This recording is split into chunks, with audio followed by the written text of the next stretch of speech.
What's going on, people? Welcome back. Nick J. Francis channel once again. Arsenal Champions League football.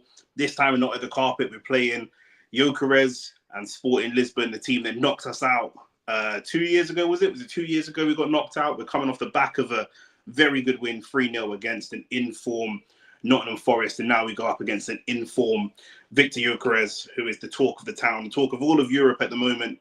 And obviously, we're away from home. And in Europe, we have been poor. We've been poor in Europe this season. We've been poor in Europe under Arteta, period. You know, we've been really solid in the last 2 years in European football, but in league football. But in cup competition, Mikel Arteta has underperformed repeatedly over and over and over again ever since he won that first FA Cup, which people say actually, you know, Emery did a lot of the heavy lifting. And he came in and clutched up the win at the end, which is important. That's a big part of the game for him to come in and clutch up the win at the end. But he's been kind of dining out on that ever since. And cup competitions have been really where he massively underperforms. So this would be a big pressure day for Mikel Arteta and the Arsenal team. We're going with a pretty similar team to what he went with at the weekend. Calafiori comes in, Thomas Partey comes in, Declan Rice comes in. It's more the midfield that's moved about a little bit more. But let's go through the team. It looks like Calafiori and Timber, fullbacks.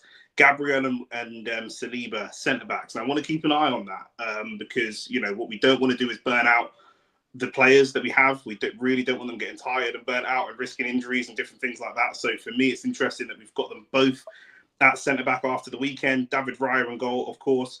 The midfield, we started Jorginho, we started Mikel Merino. Very, very different midfield to what we normally go with. We're back to a more traditional Arsenal midfield, but that midfield on the weekend was very, very good.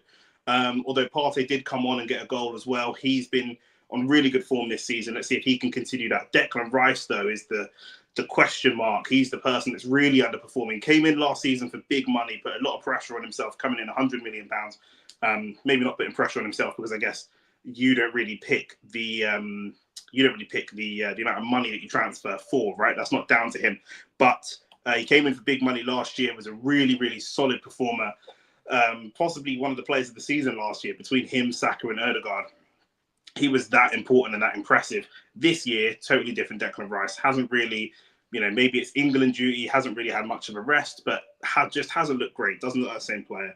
Ødegaard's back. He was brilliant on the weekend. Let's hope he can continue to be brilliant here. But again, he's been a chronic underperformer in European competition for Arsenal.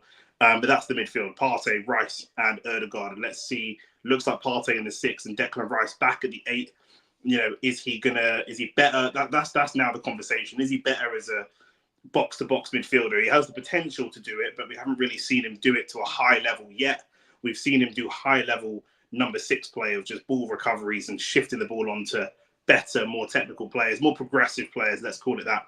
Saka starting again, Kai Havertz in at the number 9 and Martinelli out on the left wing. So again, slightly different change back to what we would normally do. This looks like close to what our traditional 11 would be. I guess there's a conversation about Ben White potentially being in there, but you know, this is the team that we'd expect, you know, at the beginning of the season, bar maybe Ben White, like I say. This is pretty much the starting 11 that we've had. You know, there's arguments between Jesus and Havertz, but for this season, for the way the season's panned out, Havertz has been the starting number 9 on a regular basis and has been having a decent season. But that's how we're going to line up. So let's see. You know, we've not been good on the road, and we haven't been good in Europe as well. So, like I say, this team has a lot to prove. Let's see what happens. You know, to be honest with you, I saw a lot of predictions. I saw the AFTV guys making some predictions and stuff like that. I would take a draw here. I would, if I'm being honest. You know, we're coming up against one of the best strikers in Europe at the moment. This team beat Manchester City, although Spurs also beat Manchester City, so that's no longer necessarily the bar that we have to clear. But, you know, a draw away from home in the Champions League against a team like Sporting, I would take it. You know, if I'm being honest, I would definitely take it. I remember playing against them a couple of seasons ago, and they do have some real difficult players to deal with. So, you know, Trincão's there. You know, so it's just Francisco Trincão, quality player. Obviously, Gyökeres is there. He's the one everyone's going to be keeping an eye on. But they've got some really handy, difficult players to do it. Marcus Edwards, ex-Spurs, is there as well. You know, he's been having a good couple of seasons since he's been there as well, and really settled into Portugal really, really well. So, for us, it's just about momentum. We know how emotional our team can be. I think any major loss or any hammering would really derail and destabilize the team. So we want to stay away from that, and we want to steer clear of injuries as well. Our little training top has got the black and green, and it looks a lot like their first team top. Obviously, what kit are we actually in? Are we in the red kit? I think we might actually be in the red kit. Looking at the subs, big news on the subs, on the bench, sorry. Kieran Tierney back in the fold.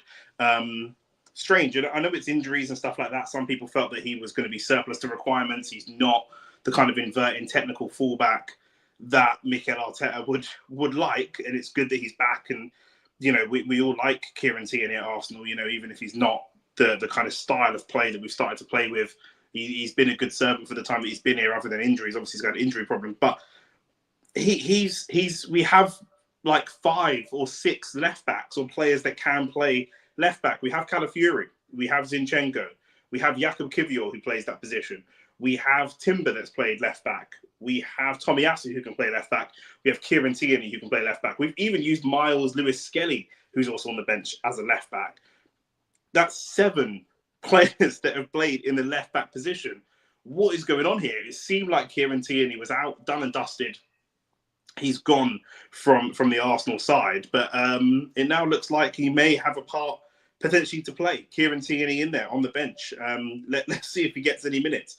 Gabriel Jesus, Jakub Kivior, Zinchenko, Trossard, Jorginho, Mikel Merino, Raheem Sterling, Neto, Tommy Setford, Miles Lewis-Skelly, and of course Ethan Nwaneri, who came off the bench and scored a goal to seal the 3-0 against Nottingham Forest on the weekend. So how confident do we feel?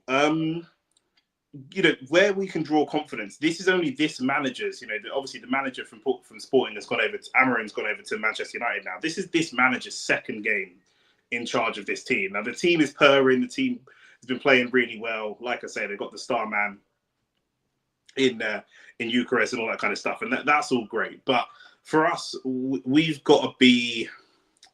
I'm not expecting us to necessarily go and boss the game and go and dominate possession away from home against a team like this, but we've got to be giving a really good account of ourselves. And I guess that's why we started. So I'm just going to tip the camera very slightly. I guess that's why we're starting this back four, right? We're starting the back four that's really solid, experienced back four. Is this our best back four? You'd have to say maybe on technical ability, Calafiori left back. Ben White's in that conversation for me, as far as I'm concerned. Some people may disagree, but we're going with a really solid back 5 to deal with this. We're going with pace for sure. We know Ben White has had some issues of injuries. We just kicked off. We know Ben White is having surgery and he's going to be out for a few weeks. But with Ben White out, this is definitely our best back 5. Including the goalkeeper. And I don't want to go into games like this and say I'm definitely expecting Arsenal to go and win. Quick throw taken, Ødegaard ball to the back post, no one was there, and Arsenal immediately trying to get themselves a quick goal. I think the substitutions are going to be really interesting. Calafiori takes a little bit of a heavy touch, and he gets absolutely skinned by the winger. That was reminding me a little bit of Savinho for Manchester City, the way that Calafiori just got absolutely cooked. Quick touch and just absolutely spun. That was rude and disgusting. Let's get the visuals up here. Couple of players with points to prove here. One of them now, Martinelli, gets into the box, drives the ball across. Calafiori goes for the strike, and Calafiori just tried to do exactly what he did against Manchester City, which was get cooked and immediately got the other end and score. Good try. Didn't come off quite as well as it did last time. And again, I have to say, Havertz has been better than us. I mean, I'm curious to see if any of you Arsenal fans are watching what you thought of Gabby Jesus on the weekend, because Martinelli just pops the ball across the box. He gets the ball, starts driving at fullbacks, pushing them back, and then puts the ball across the box. And Havertz just isn't there. And I do feel like if Jesus is there instead of Havertz, potentially there's a better chance that he gets that ball or creates some kind of shot shooting opportunity from it. I don't know. I saw Jesus on the weekend was a really sort of polarizing character. People are really torn as to whether they thought Jesus was having a good game or a bad game. I personally thought Jesus was pretty good on the weekend. I thought he looked decent. It's still not really the kind of goal threat that we need, but definitely link-up play was really good. His link-up with Ødegaard and Saka, I thought was really good. Different type of striker to Havertz, obviously, but I thought his performance was solid. I really did think his performance was solid. But that's just where, Havertz, again, 1 minute into the game, just reinforcing why we need to really invest in a number 9. Arteta's only bought one number 9 since he's been at the club, and that's Jesus, and it just hasn't. It's not worked out, but it's just been a bit average. Do you know what I mean? I think that there's a lot of better number 9s out there, and week in, week out, we see why we need a better number 9. Gyökeres is on the list of potential targets. Isak is on the list of potential targets. It's interesting, but both Jesus and Havertz can add value, but not really the level that we need if we're going to go on and win big things. And you can see a clear. Havertz has gone down. It looks like he's been elbowed by one of the players. Yep, and it's the centre back. One of the defenders has just been yellow carded. It looks like he's just elbowed Havertz off the ball. The ref has given the yellow card, but what's going on here? He's going over to argue with the linesman, and he's very, very close to getting a red card. The captain's pulled him away. Drama early in the game. But I haven't seen the replay yet. But if he's just gone over and elbowed Havertz in the stomach, then surely that's foul play, and that's a red card. Why a yellow card for that? That's off the ball completely. Another throw to Ødegaard. Saka. It's good strength. Saka goes over a bit dramatically, but that's definitely not a foul. That is good strength. Good physical play. And Sporting do press really high, really quickly. And that will give us, we'll get opportunities here to get goals. We will get opportunities, but they're a very organised team, Sporting, but they do press quite high, quite aggressively. We know they've got that wing-back style. So I'd expect us to be able to dominate the midfield with the numbers that we should have in there.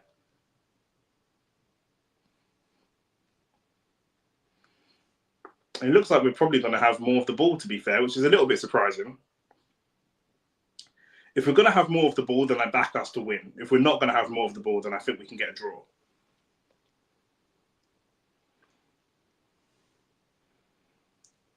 I did kind of think that as they're at home, they might be a little bit more aggressive.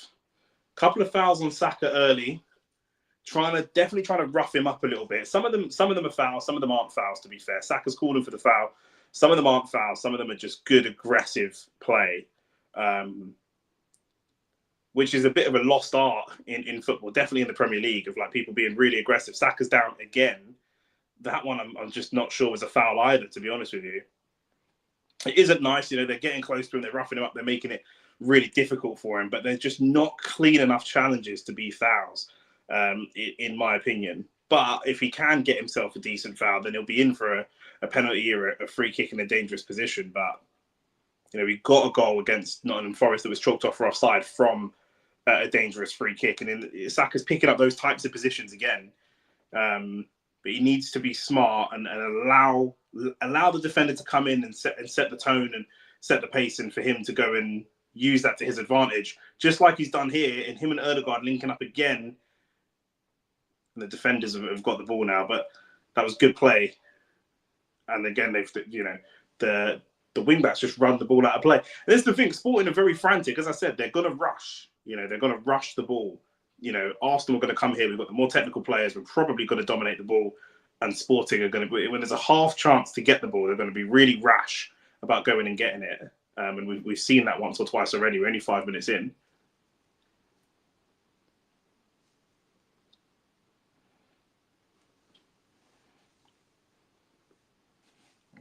Timbers had a bunch of throws along this right side, mostly going to Ødegaard. Ødegaard trying to get him behind and just stretch that defence. They like I said, they play with wing backs. They've got like 5 or 6 players in that defensive line.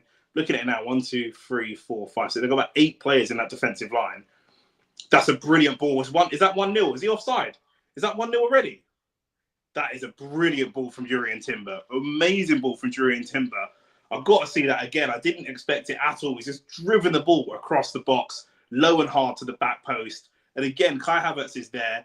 He misses it, and it's I don't know if he gets any contact on it at all, and it's Martinelli who just tucks it away. Very, very similar to that game where Trossard kind of disrupted the ball. Let me just double check that this isn't offside.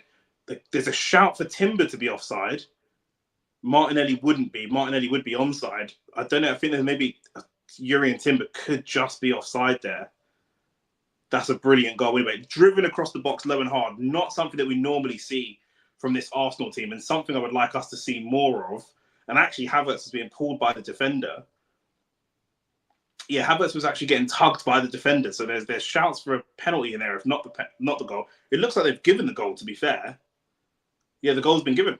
The goal has been given. 1-0 Arsenal. Brilliant, brilliant goal. And that's class from Jurriën Timber. Nice and early. That is exactly what we need.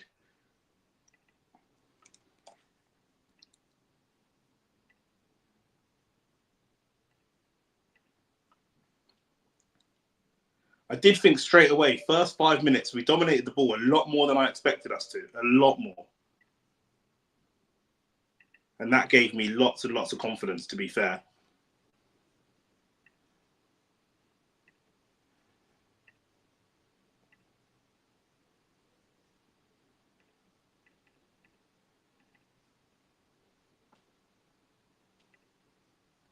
They just seem rattled, this team. They just seem really, like I say, really rushing.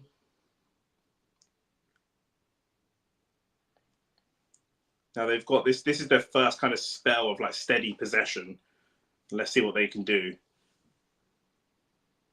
Straight away, you can see they've got 3 at the back. They commit these high wing backs up, and that's going to spread our attacking line and make it difficult for us to actually kind of keep them compact. But it's going to be a big job for Rice and Partey today in that midfield.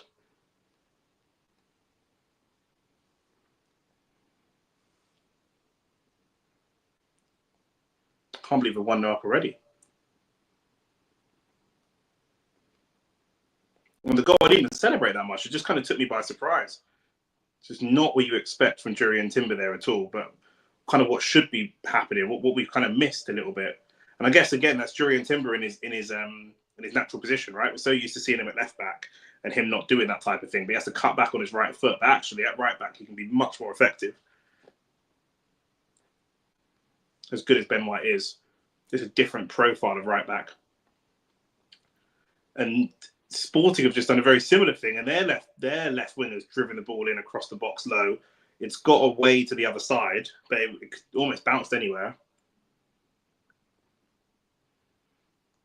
This is the test for us. Because going forwards, we've got the talent to go and get goals, but coming up against obviously Gyökeres, who we've seen as like the hot prospect of European strikers at the moment, and we're bringing some problems on ourselves at the moment. David Raya, it was passed back to David Raya by Gabriel. It wasn't a friendly pass. David Raya kicked it out, and it's only gone as far as Sporting of mounting another attack, and we've got to be better at that. That little complacency. Because with Gyökeres anywhere around, he's going to look for a strike, and we know he can be lethal. It's like I say, it's the same team that beat Manchester City last time out in the Champions League, so we can't take them lightly. But listen, 10 minutes in, 1-0 up. It's the defensive side we're going to be looking at more than anything, because like I say, we've got Calafiori, we've got Timber. We've got kind of slightly more attacking fullbacks than, Ben White's probably a bit more defensive, and I think the attacking side of his game is kind of newer, but whereas Timber is pretty much an attack-first fullback. We've already seen Calafiori get absolutely cooked early on. And he does have he's still kind of getting his feet under the table at Arsenal. You can clearly see why Arteta wanted him and the kind of quality of a player that he is. But could that money have gone towards a striker? In my opinion, 7 players that can now play left back. Is Calafiori that many levels above everybody else? Saka, a little 1-2 with Declan Rice, I think that was, and Rice trying to do a little Aaron Ramsey esque run into the box. I don't mind that. That's the part of Rice's game that people are going to be really critical of. It's the attacking side of his game. He drives the ball forward, pops it off to Saka, and carries on his run. And he's just crowded out by two defenders. But that's the side of his game he needs to work on. I want to be seeing him do a lot more of that, Rice. Does he have the legs to do it? He can score goals. He's got the ability to score goals. You know, just getting into that final third a little bit more. If he's going to pick up that type of position, if he's going to be an 8, that's where he needs to be a lot more, in my opinion.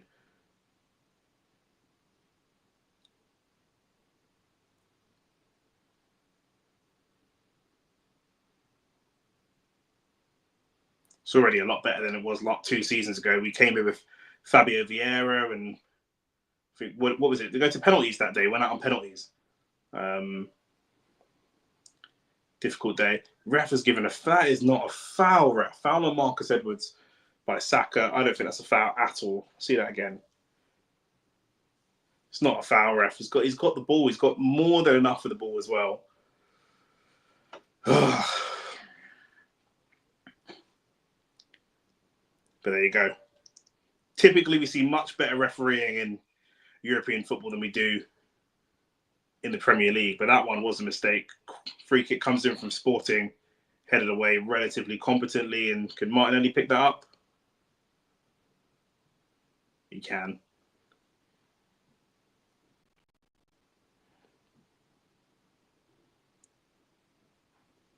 I think that was a foul.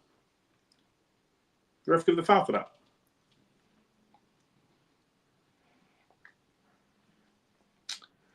I was predicting a draw before the game. We're 1-0 up, nearly 15 minutes in. Can't complain. Very happy with that. If we can come out of here with a win, that will give us big confidence. Because, like I say, this team is one of the form teams in Europe. But I really just felt like, actually a draw sort of fine. I guess once we get into the new year, we're going to have to start looking at what the priority is. And I know people are going to say, Ødegaard has got the ball forwards. He's just gone wide to Timber.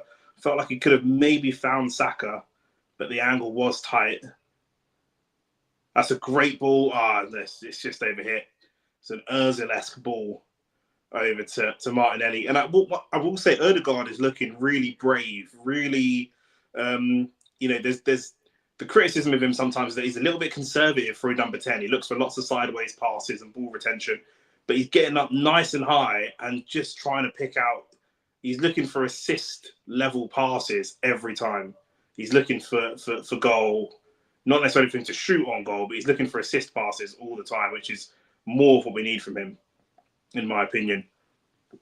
He's good at it, just not always the most consistent, but he looks really hungry. And obviously, he's missed a lot of football, and he must be almost trying to make up for that at the moment. But yeah, as we go into the new year, you've got to start thinking, what is the priority? And I know people are going to say, well, there shouldn't be a priority. You fight on all fronts and stuff like that. But I think realistically, in the back of people's minds, in the club, they'll have a priority. And whether that priority is the Premier League or the Champions League, who knows? Champions League, obviously, we've never won it. That's a big gamble to make that your priority. In the Premier League, we're 6-9 points behind Liverpool. How do you prioritise that when it's down to Liverpool making a mistake? And I guess that's why Arteta would say there is no priority. We just try and win every game. But Sporting try deep cross in. Timber cuts it out. Sporting look a threat. They do look a threat. You can see they actually haven't had a shot yet. They haven't had a single shot. No shots on target. But you can see how they're building up play. And I think their build-up play is just a little bit slow. I think that's the difference. They're not really able to catch out this Arsenal defence because the build-up play is they're just a bit slow and calculated with how they pass. I'm going to say that, and then they're going to score from this corner now. Corner comes in. No, it's gone for another corner again.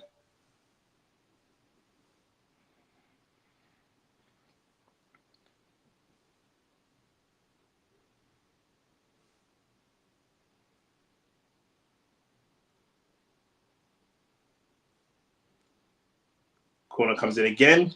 Doesn't beat the first man. Can Saka get it away? He can. Martinelli's gone down with an injury, though. I don't know how bad that is. Saka does a little back heel with Ødegaard. I said on the weekend as well, Arsenal seem to, you know, when we played Nottingham Forest, we seem to sort of think goal first and then control the game second, which is similar to what we're doing here.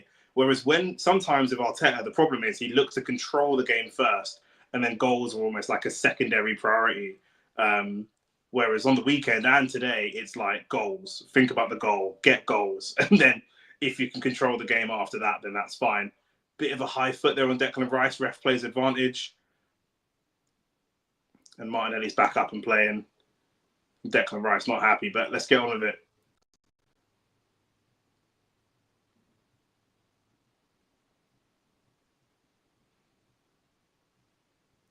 Nice little pattern of play here between Ødegaard, Partey and Timber, but we need to start progressing the ball a little bit more. That's brilliant from Partey, to be fair.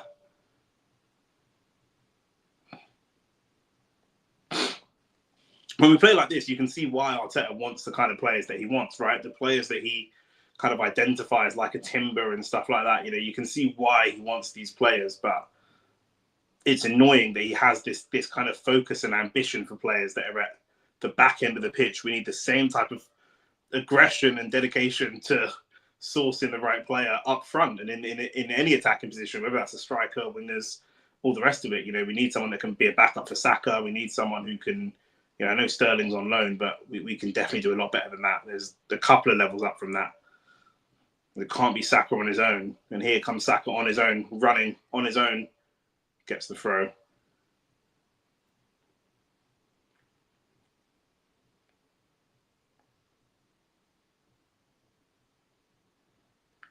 Lucky to get that throw, to be fair. It looks like it maybe come off of Saka's knee, but it was like an awkward angle to see. But we've got to capitalise on this.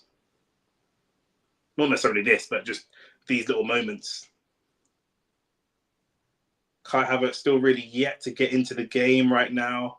Ødegaard has found Calafiori, goes wide to Martinelli. Is he going to look to be direct or is he going to look for a cross? Looks to get to the byline, but it goes out for a corner. Ødegaard just looks so confident again. When he's confident, nightmare. He's just good at assessing, you know, their team come all the way over and smother us from the throw on, so he just switches the play out wide. It's not anything too crazy complicated, but it's just a mature, sensible performance more than anything else, do you know what I mean? And that's what we need from someone like Ødegaard.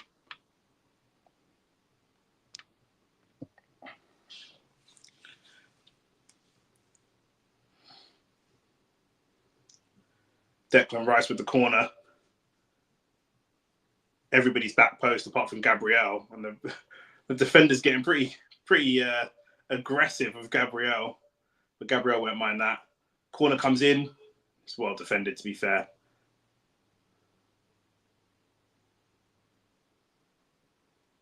Or we could be in. We could be in. We've just won it from a little quick defensive Partey. Nah, it's a tame shot. It's a tame shot.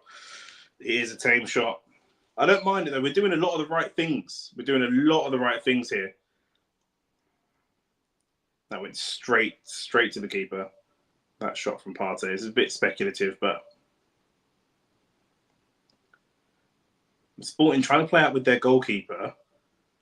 And again, Calafiori presses. It goes for a goal kick, but just not letting them play out. The press is really, really good.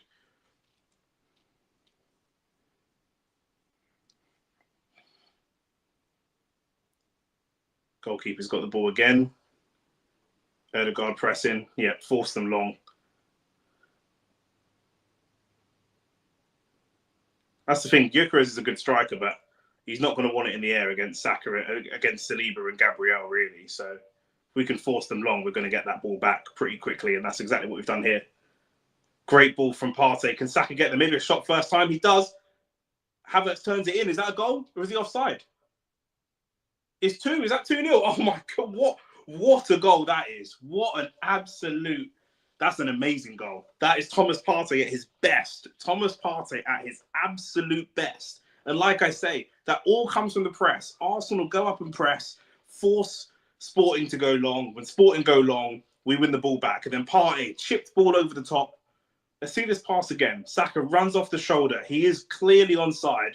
Runs off the shoulder. The ball's rolling towards the goalkeeper. So you're thinking the ball's running pretty quick. Saka has to take that first time, and he does take it first time. And with Saka's first touch, he puts it through the legs of the goalkeeper and perfectly across the 6-yard box for an easy tap in. That is quality play. It's Havertz that gets the tap in, but really that could have been anybody.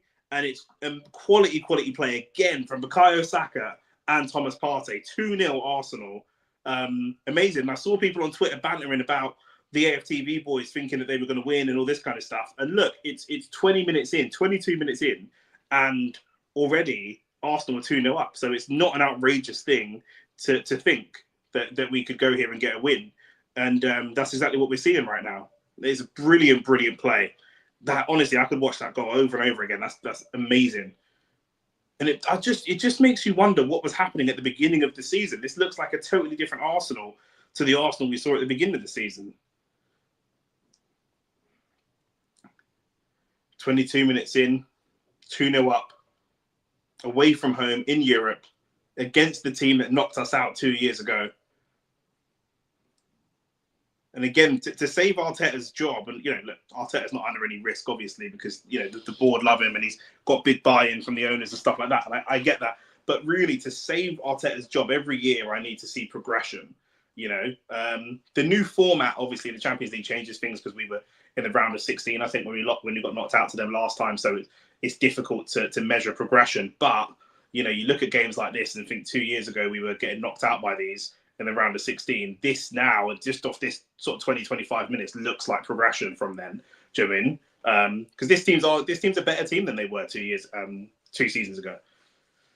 But so are we. We can see a clear progression, but we need to see that progression and it resulting in trophies. It can't just be progression for the sake of progression. So there's still plenty of football to go. But it just looks so calm.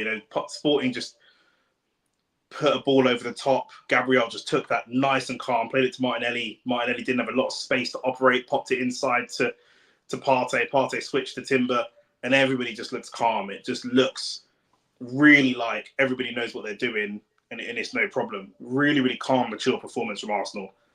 And where was this for the first 5 to 10 league games of the season? Where was this against Aston Villa? And it's a great touch there from Declan Rice. Just slipped on the edge of the pitch, but it's a mistake there from Ødegaard. Plays the ball too short, and Rice just nicks in and saves it. Unfortunately, ends up going out for a throw on anyway. But it's the thing. Ødegaard has more freedom. He's going to make the odd mistake, of course he is. But he's playing in the position where he's going to make mistakes. He's playing in the position where he's supposed to make mistakes. He's the person who's going to gamble. He's going to be the biggest gambler on the pitch. So he's gonna. Not every pass is going to be perfect, but he needs to have that freedom to go and express himself, and that's when we play at our best. There's so much that goes through Ødegaard, and that last goal, courtesy of Thomas Partey, really, in my opinion. Him and Saka, really brilliant from Saka. Gyökeres trying to do a little touch and turn and pirouette around Gabriel. Gabriel's having absolutely none of it. Gyökeres with the ball again. Gabriel stands him up. Oh, brilliant from Gabriel. Gets his body in front and just sees the ball out. He's just absolutely pocketing Gyökeres right now.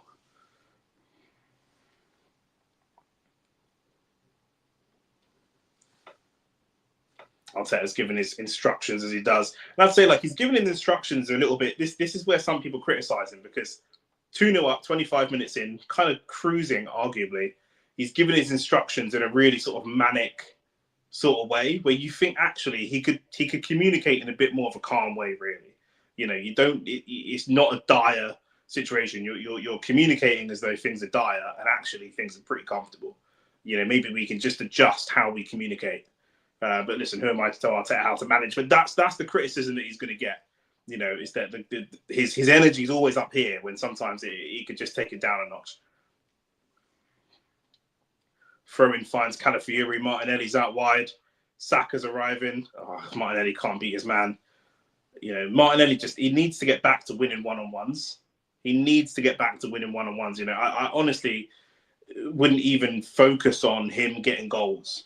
I really wouldn't. With a team like this at the moment, other people can get you goals, but he needs to focus on being able to go and run at somebody one-on-one and take his man on. That's where I feel like his confidence is lacking. And it's at all levels. It's not even just like against City or Liverpool. You know, we're playing against different levels of opposition, and he just can't seem to go and run at someone one-on-one. They've played a ball in, a dangerous ball into Gyökeres, and Gabriel does well to just marshal him. And Gyökeres tries to get that under control, but that first touch just takes it off for a goal kick. Gabriel doing so well so far.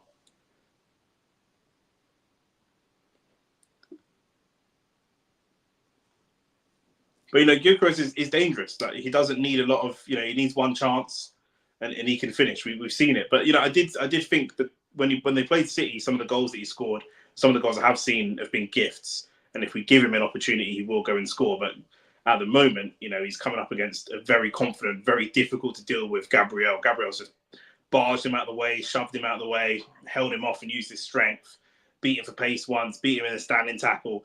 You know, it looks like a pocket in so far. It's only not even half an hour in, but so far it looks like a pocket in. I'm not going to lie. Timber onto Saka. What's Saka going to do here? Doubled up on. Does he go for a cross? Ødegaard's there. Timber's there. Goes back to Timber. It's a good option. Partey. And Sporting just camp back in their box now. Calafiori. It's brilliant from Ødegaard. And just letting the ball roll across his body. It's lovely football. Ødegaard driven across the box. It's defended really well.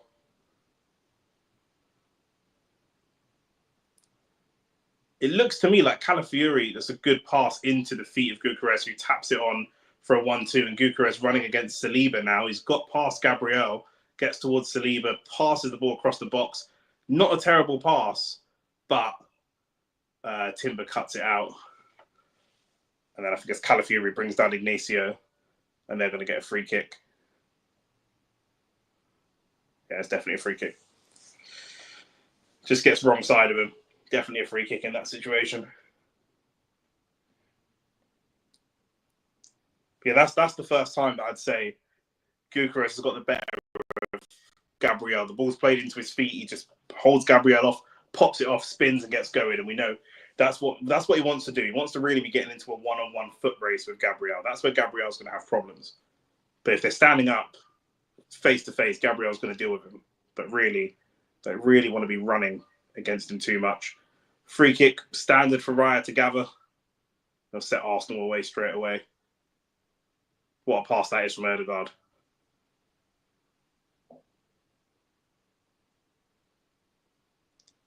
Oh, Saka just cuts in the fullback and gets a shot away.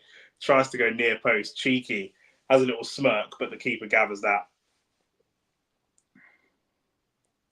Saka just looks... You know, I know that Ødegaard can find it with passes and stuff like that, but when Ødegaard's on the pitch, Saka looks more confident.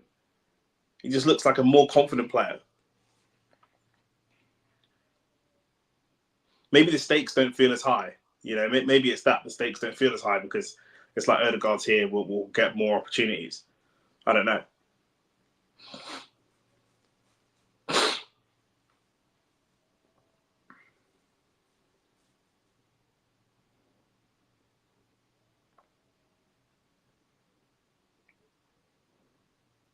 Sporting all not quite on the same page. The fullback has done a little reverse pass. The pass was a good idea, but I think Trincao wasn't on the same page and ball just rolls to David Raya.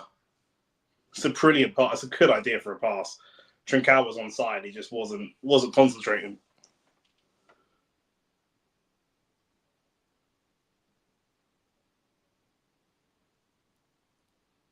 It's Arsenal trying to play through this Sporting Lisbon press. And Ødegaard dropping deep. And Ødegaard is the one that gets them out of the press and finds, who is that, Rice?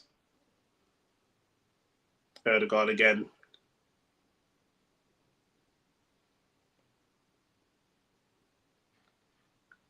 Pre-injury, I wouldn't have said that Ødegaard was necessarily press resistant. He's good at playing passes out of the press, but I wouldn't have called him press resistant. But when he plays football like this, oh, referee, that's a foul on Saka.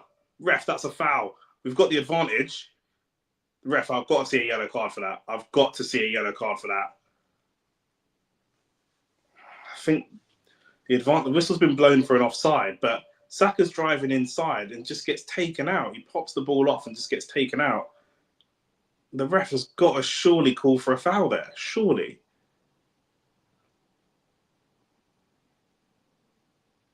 I don't know how the ref doesn't blow for a foul there. Uncharacteristically bad refereeing from Champions League game. But yeah, the way Ødegaard's been playing, and look, it's only been, sort of one game against Nottingham Forest and the first half an hour here, but in that 120 minutes of football, he looks press resistant. He looks like, almost unpressable right now, the way that he's playing. You normally look at press resistant players and say Partey is that person in the Arsenal team, but the way Ødegaard's playing and having them, this is obviously what Arteta wants, right? Having them both in the team at the same time, it makes it a nightmare because all Sporting come and throw waves and waves of players against these two, and just very quickly, with 2 touches, we're gone and we're out of that situation. We're just unpicking the lock time and time again. Havertz dropping a bit deeper, Timber pushing up now. And I like this because then whoever can, Havertz is going to run off just there. Now Timber's there. Finds Saka. It's a really good play from Arsenal. And this is what I mean about goal first. We've gone out, got 2 goals in the first 25 minutes, and then we go and control the game afterwards. Whereas before, it looked like we were so focused on controlling the game, we wouldn't get any goals. And then the other team might do a smash and grab, and then we're in problems. Now we don't worry about controlling the game. Go out, get goals, control later. That's what it's all about. And then fighting to get the ball back. When there is a little mistake or something like that, the way that we fight to get the ball back is so impressive. This is a really good performance. Great football. Saka, can he get a shot away? Could it be free? Kai Havertz has bottled that challenge, in my opinion. If he follows through with that challenge, we could be in for 3-0. But he decides not to there.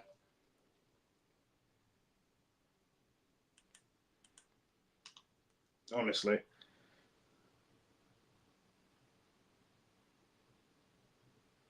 That's a great ball. Havertz pulls out of the challenge again. There's 2 challenges that he's pulled out of, which both could have been goals. It's a brilliant pass from Ødegaard once more into Declan Rice. It's quality from Timber on Gyökeres just to keep that ball alive.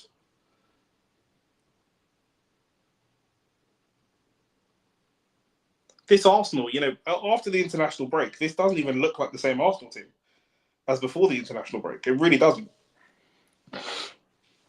We're back to playing that football from last season. We're back to maybe it was international duty through the summer and players not having a rest. Maybe that really is the difference. Because some of these players have had a couple of weeks break and suddenly they look different.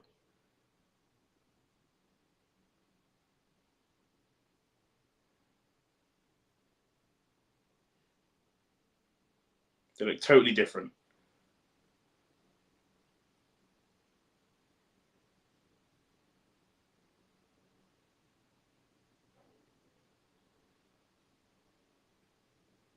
Good play from Ødegaard again, just getting out of that press. Him, Raya, and Timber just, we were almost in a bad position there, and then the composure just got us out of that problem. Kai Havertz, Saka at the back post. Could we pull a shot off here? Oh, it's very nearly a very good ball through from Ødegaard into Kai Havertz, but the defender just tips it away. But Saka still wanted to keep the attack alive. Tries to get to the byline. The defender does well, to be fair. And Gyökeres again, just trying to tap and spin. That's what he's looking to do every time, just spin away from the defender. But to be fair, he couldn't get a good enough touch on the ball, but also no one was really with him anyway. So even if he did pop that ball off, there was no one there to pop it off too. He needs a player around him, Gyökeres, to do that. He wants to get the run on Saliba and Gabriel, but he needs some support. And at the moment, he's just a little bit isolated.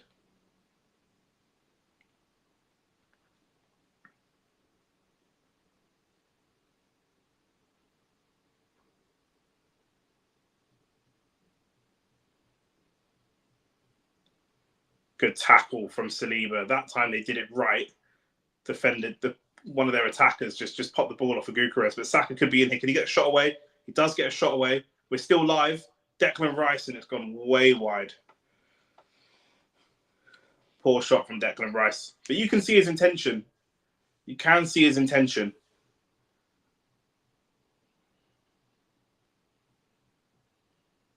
Just so much more of a positive Arsenal team. Saka tries to cut in on the left foot, gets a shot away. That doesn't work. Havertz is chasing the ball down. Rice tries a shot. You know, we're trying much more things, and we're not as bothered. Granted, I know we're 2-0 up, but we're just playing at a different level of freedom to how we played before. You know, before the international break, we're asking for shots, we're asking for balls into the box. It just wouldn't happen. It just wouldn't happen. And after the football we've seen in the last 2 seasons, we knew it wasn't a technical thing. It wasn't a technical ability problem. It was a confidence problem.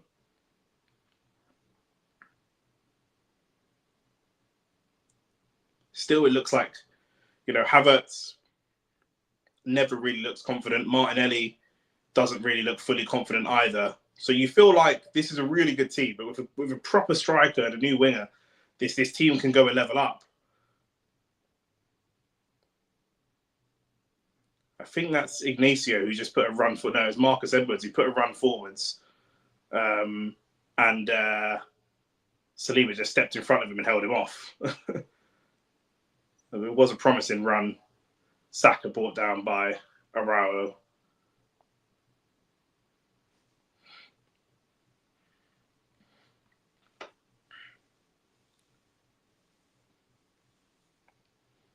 But the way the team's playing, you know, we'll see some substitutions here. That, you know, we'll probably see Ethan come on at some point late on.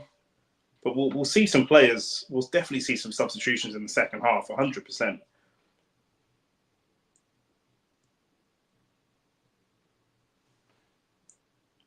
Do think this could be a Gabby Jesus type of game, to be honest. I really do. This is the kind of game where he can get himself goals. We're not really going long. We're not using the height of... Martinelli could be in. Oh, the keeper's just smashed it long. The Sporting defender just tried to roll the ball back to the goalkeeper and just sold him short. They've driven the ball forwards now. Just one long pass. Gyökeres is in. Tries to cut it to the edge of the box, and Saliba's there.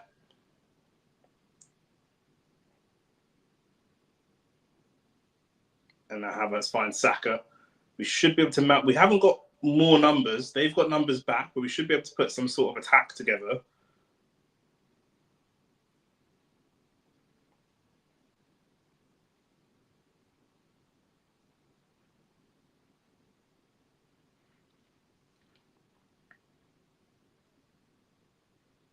It's good football. Just looks so comfortable playing in little tight pockets of spaces where, like, again, a couple of weeks ago, that confidence wasn't there. I think it's a mixture of Ødegaard coming back, but I do think it's rest. Do you know what I mean? I think that, you know, they're well rested. It's so important. You can see a difference. And they look like, you know, how often have we seen a Mikel Arteta team be 2-0 up and look for the third goal? We're so used to seeing them just sit. And now we can see they want a third goal. Not only do they want a third goal, they're going for the third goal. 40 minutes in, 2-0 up, and they're saying to themselves, right, let's go and get ourselves a third goal here.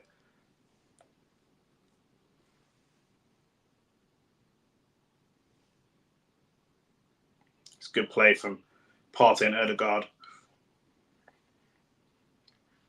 Saka's just lost it, and Sporting are going to try and counter, and Arsenal ball. Sporting just look a bit rattled as well, I'm not going to lie. You know, I know that we can take some credit for that. We've kind of rattled them, but they do look rattled.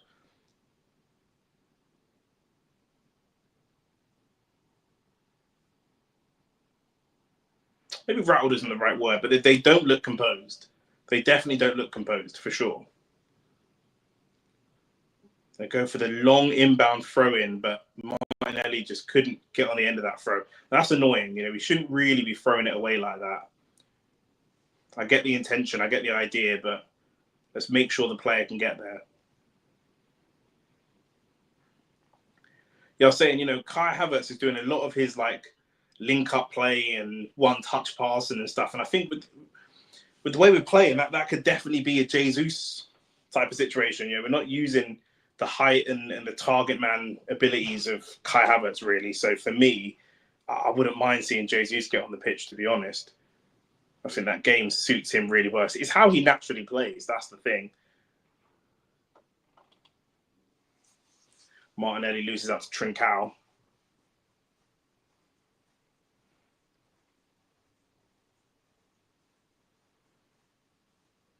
You just let them play a little neat one-two touch is too easy. And Saliba gets the ball back. That's brilliant from Ødegaard again. Nice composed defending from Arsenal. You know, since Mikel's put this defence together, that's when you can tell. Once Arsenal's defence look a little bit rattled, you know, there's a problem. When the defence makes like nice calm tackles and it all looks a bit routine, that's when you know the team's really confident. The confidence comes from the defence, 100%.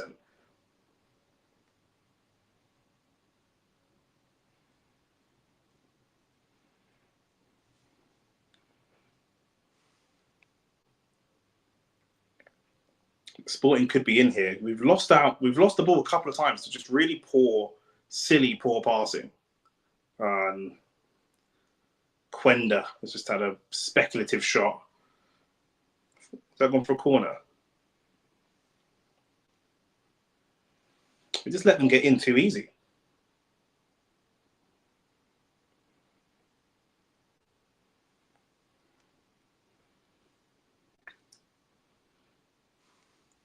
Has gone for a corner. It's all from a ball from Timber, just slightly overhit. Partey loses out, and then they just drive straight through the team. Raya gathers from the corner, nice and easy. And he just slows them down. They want that third goal, like I say, but now it's 44 minutes in. It's just like, you know, game management now, lads. Let's not lose it here. Not lose the game, but let's not lose a goal here.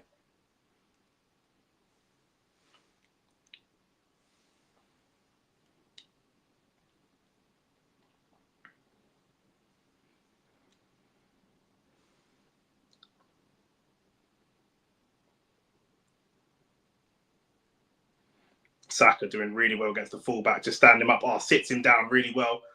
Cross the back post, knocked down. That could have been the third.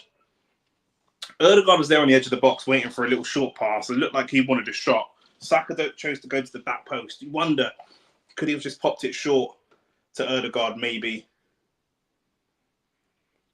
But he goes to the back post and Havertz is there. Havertz heads it back across the 6-yard box. But Martinelli is second there. Diomande just gets it clear. And again, Arsenal hunting that third goal, which is very un-Arteta-like. But it's good. It means they're confident. The first corner didn't really come to much. Let's see what we can do from this one. This would be an absolute dagger right now. It's in. Oh, what a goal. It's Gabriel. Oh, my goodness. And it is a dagger. Gabriel, everybody's at the back post. Oh, and he does the Bucharest celebration as well in front of their fans. That's not really going to endear him to join the club, is it, Gabriel? But what a goal that is. Everybody's at the back post. Gabriel standing on the edge of the box, and he basically says, I'm the guy. I'm the guy that's going to be scoring this goal, and that's exactly what it does. The cross is perfect from Declan Rice, absolutely perfect. It pops it straight over the defense of Sporting, and Gabriel runs off his man and just can't be stopped. Like, no one is stopping that. That is brilliant. 3-0 Arsenal, and I said it would be an absolute dagger, and it is. And right now, Sporting are looking like no hope of coming back whatsoever. And we have to take this confidence. That's the halftime whistle. We have to take this confidence into the game on the weekend, because I tell you what, Manchester City play Liverpool, and if Manchester City if Liverpool are going to drop any points, if there's a draw there or anything like that, we have to be capitalising, not just for our position in the league, but also for our confidence. This is the best moment we're going to have in my opinion, to go and capitalize, to go and take points off these two teams. But listen, what a performance we're seeing from Arsenal right now! I can't believe I can't believe what we're seeing against Sporting. I really thought that a draw might be the thing, and this is why, Pete. There's a lot of discourse. I'm just going to talk. It's half time now. Let's talk about the game, but let's talk about Arsenal generally. There's a lot of discourse about Arsenal signings, striker, all this kind of stuff. And look, Gyökeres has not had much of an opportunity, so I'm not going to say that games like this damage his stock or anything like that. I don't want to be reactionary, but you look at games like this and you have to put into context the quality of the players, the league they're playing, and the opposition they come up against, and all this different stuff, and not get carried away when you see when you see some of the goals, when you see the what am I trying to say? When you see the stats and the goals and all this kind of stuff, this same Sporting team beat City, and I know it's a City that was struggling. They beat City 4-1, and Gyökeres got 3 goals in that. He got a hat-trick in that game, and everyone was raving. 2 of those goals were penalties. Do you know what I mean? So City dominate. City, I'm just looking at the stats of their game. City had 20 shots and 73% possession, but they gave away 2 penalties, and Gyökeres scored those penalties. Do you know what I mean? If you look at us, we've had, where's our possession? We've had 53% of the possession.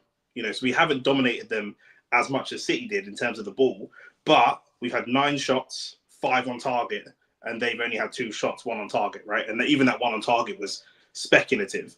For me, where we're winning the game is this midfield. Ødegaard in this midfield. It's not actually that we've got Partey and Rice dropping deep and winning the ball and different things like that. It's a sense of calm that Ødegaard is giving Partey and Rice in his defence. Even when playing out, Ødegaard is dropping all the way back to Raya, sometimes to receive the ball, or if Partey receives the ball, Ødegaard is there to receive the ball immediately from Partey, just to release the pressure from the press, because we know that Sporting do a really aggressive high press, and Ødegaard is just there to relieve the pressure from that high press. It's so important to what he does. I know that people have been talking about him versus Ozil and stuff like that. That Ozil's still one of the best, most creative players that we've ever seen. I don't know what's just happened to my camera quality, by the way. Quality's just randomly dipped out of nowhere. Don't know what that's all about. 1 second.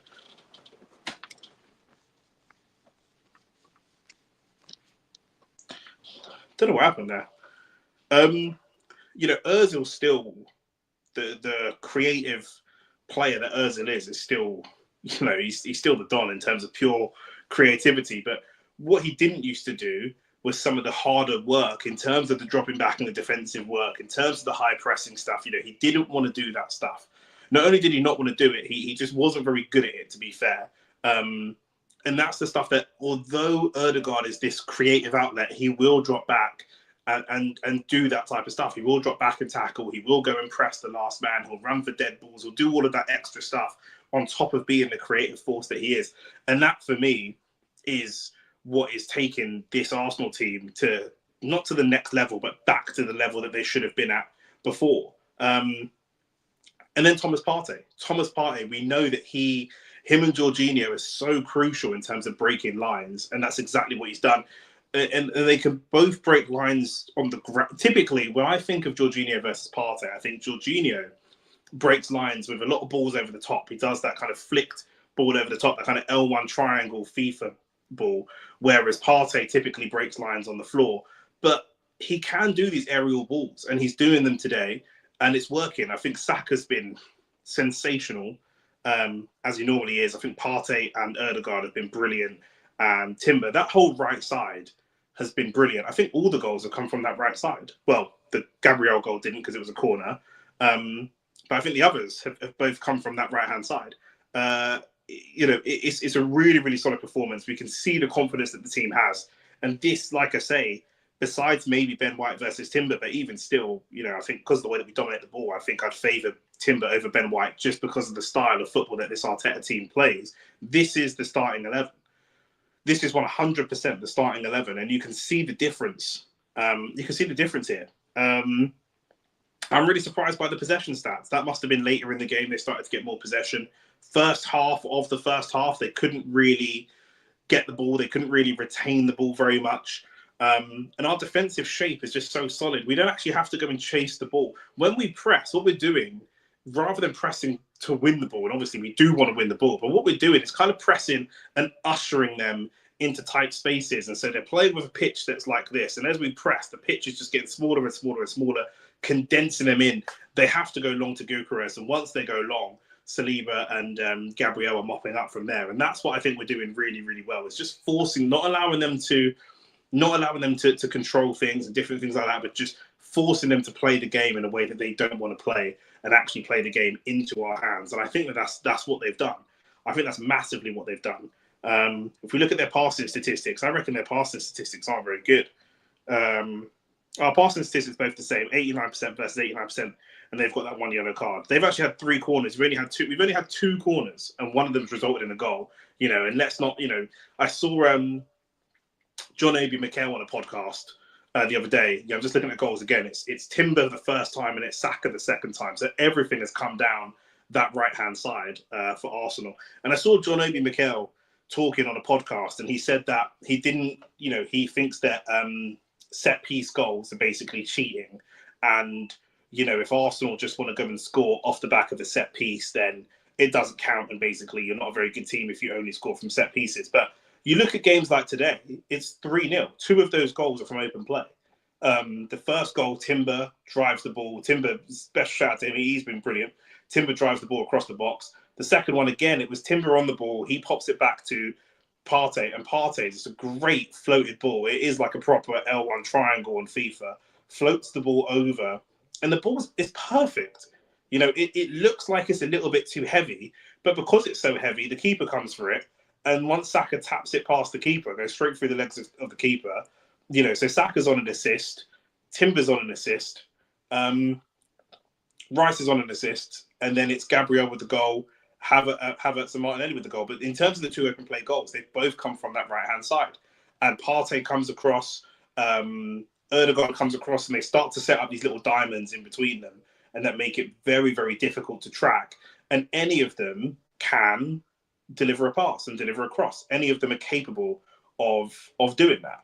And that's what Mikel Arteta wants when he wants these kind of tactically flexible players. Saka can drive the ball across the box. He's showed that. Timber can drive the ball across the box. Partey could do it. Any of them that are up there in that final third can create something. And that's exactly what we've got in this team. There's along that right-hand side, there really is danger everywhere. And the left-hand side, Calafiori, he's got big potential. There's a chance he can do it. Martinelli, we know that probably to go to that next level, Arsenal need to upgrade on him. Whether they keep Martinelli in the squad, as a squad player, he's unlikely to be a starter for much longer at Arsenal unless he steps up. But the right side of this team, to me, is clearly giving a blueprint for what we want both sides to be able to do. And if we can get to a point where both sides can do that, then the output is going to be massive. And that's a positive, that we have that side that we can actually go and build off of. I think that's huge. And there are players today that haven't really got out of, there's players today that are not playing badly, but haven't needed to get out of first gear. Havertz, I don't think he's done loads. He's fine. He's been okay. He hasn't had to do too much. Martinelli's been good, to be fair. Rice, I don't think he's done too much. Won the ball back, kept it ticking, kept it sensible where it needed to be. Calafiori as well. We got cooked in the first kind of exchange that he had. I think it might have been Trincao that cooked him, but other than that, hasn't really had to do too much. Do you know what I mean? So, this team is not in. This team is maybe in second gear. I wouldn't say they're in first gear. They're probably in second gear, but there's still levels to go. And that, what Arteta's probably going to do is, I don't know if I want to see him make substitutions to give people minutes, or if I want to see the maximum output that this team can do and actually challenge this team and say, can you go and get 6 or 7 goals? I want to see you all get into 4th and 5th gear and really see what this team can do when the engine's revving. Because I think that is how we move to the next level, to set a certain bar for ourselves Because often what Arteta does, because people need minutes, rotations, injuries, whatever, we'll get to this point and then he rotates, and then actually we don't see the team fully play this out for a full 90. And I don't want a full 90 of this, but I do see a big value. I know we want to rest players, we've got games at the weekend, but I see big value in letting this team rock out until 65, 70 minutes. I really do. And then giving a cameo to some players that are further down the pecking order. But I think if we can get this team playing a solid 70 minutes of this type of football, and if they can go out there and get themselves 2 more goals in the second half, and obviously they're going to be working on what they're going to work on, and they're going to come out and try and stop us and different things like that. But if this team could move into third or fourth gear together, we're cooking, because we need to make this type of performance a performance that we can replicate going forwards. We don't want to just keep having these types of performances and then it just dies and it just kind of not dies, but then, we stop the flow, right? We want this flow to continue to carry over into our next games. That's what's going to be really important. We'll probably see Jesus at some point. We'll probably see Trossard at some point. Probably Jesus, Trossard, and Nwaneri, I'd imagine we're probably going to see. I wonder if Jorginho comes in at any point. Partey's had injury issues in the past, not really exerting himself massively, but I do wonder, he started last game. I wonder if Jorginho is working himself back into the fold a little bit. And again, just keeping people sharp for the rest of the season. Trossard is signed a new contract, keeping him at Arsenal on boosted money. So I'd be surprised if he doesn't feature at some point. And I just feel like this is Havertz has kind of, we've kind of figured out what Havertz does and how Havertz fits into the team and how we have to support him and how we have to play him. And we as a team, we've kind of figured that out. With Jesus, we've kind of dropped the ball on that a little bit. And if he is going to feature and stay in the team, whether that's as a 9, as a wide player, whatever, I think that he needs, these are the kind of games where he needs to come in and get a couple of tap-ins and easy goals. Because like I say, against Nottingham Forest, in my opinion, he wasn't bad. He added a lot of value, but actually didn't get amongst the goals. Whereas Havertz already today's got a goal. He could probably get himself another goal. But I think that these are the kind of games where someone like Jesus can come on and build that confidence up. And I think that's going to be important if he is going to stay in the team. But yeah, listen, massively going above and beyond, way above and beyond what people really expected that this Arsenal team was going to do. And myself included, I thought, you know what, like I said, I would take a draw. If it comes down to it and it's a draw, fine, we'll take that, etc., etc. And actually, 3-0 half time, and like I said, the whole mentality of the team looks different. You could see Arteta and the team as well was just pressing for a third goal. It's 2-0 up, and they're pressing for a third goal, and it's a goal that they don't even need to necessarily press for. They really could. Just leave it. They could, sit and soak pressure up and different things like that, which is what we've seen from Arsenal teams in the past. And this very Arsenal team, we've seen it before. Sometimes after one, they soak it up. And I always felt that our best defense is continuing to attack. 65% of the game has been played in their final third. That's huge. Mostly, 65% is coming along that right-hand side, and mostly in that final third and pinning them in. It's really important, really, really important that we keep this going, because we can't continue to go through the season and only be able to play this type of football for 40, 50 minutes. We need to master being able to sustain this type of attack for a whole game. That's really going to take us to the next level, in my opinion, because we're looking for consistency now. 3-0 against Forest, 3-0 here in half time. I don't even know who our next game's against, but we need to be continuing this momentum, and who is going to be the person that who needs the momentum boost the most. Do you mean Odegaard doesn't seem like he needs it? Saka doesn't need it. Partey doesn't need it. Maybe Havertz needs it. Maybe Martinelli needs it. Maybe it's Saka that comes off and Jesus goes on the right. That's what we've got to look at. Because who needs that type of, who needs the boost? Who needs to profit off of this the most at the moment? This West Ham that we've got on Saturday 5:30, it's West Ham. We've kicked off for the second half. We've kicked off for the second half. Like the video, subscribe to the channel if you haven't already. Let me put this little second half thing up here so people know where we're at.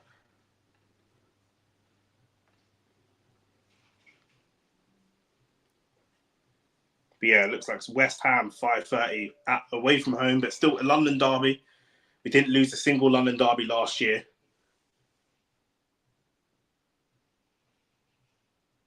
And it looks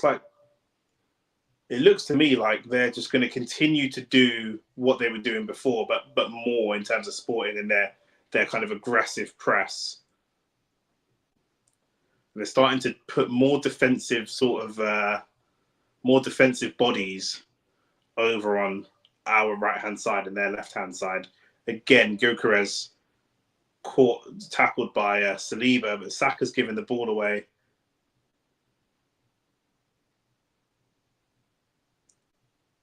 They're going to look for a shot. That's a good save from Raya. Good save. It was Saka with a sloppy pass, gave the ball away, and they've put that attack together. This is their third corner, is it? Third or fourth? Their fourth corner of the game from Trincao. Oh, it's in. It's 3-1. Early, so early. And like I say, you can see straight away they're going to fight back. They're going to come out. They're going to be really, really aggressive in trying to win that ball back, which is what they were straight away. And it was Saka that gave the ball away. Poor pass. Just not quite on the same page, and we've given that cheap goal away.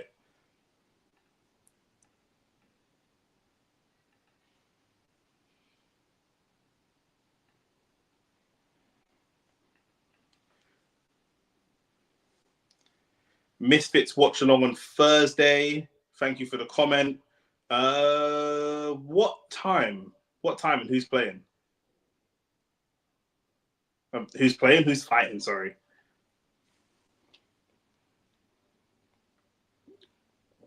It was Ignacio that got the goal. But again, they worked themselves into a position to get the corner, but that was very much, again, a gift from us. We've given the ball away over a poor pass.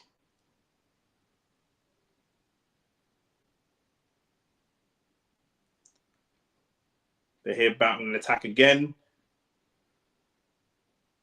Great little touch and turn from Saka. Ref. It's a foul. It's just such a silly foul.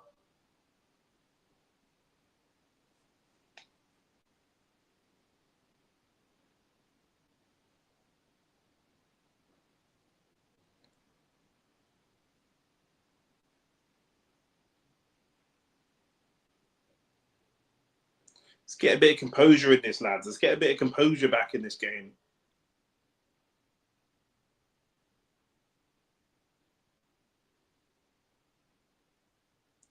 Ball from Ryan over to Timber. Yep, another miss-hit pass. See, this is what I mean about the consistency. A couple of miss-hit passes. Saka, misplaced pass. Raya, overhit pass. Ødegaard, misplaced pass. Let's just do some easy, simple football for 5 minutes to bed in, get the ball, make it easy for ourselves.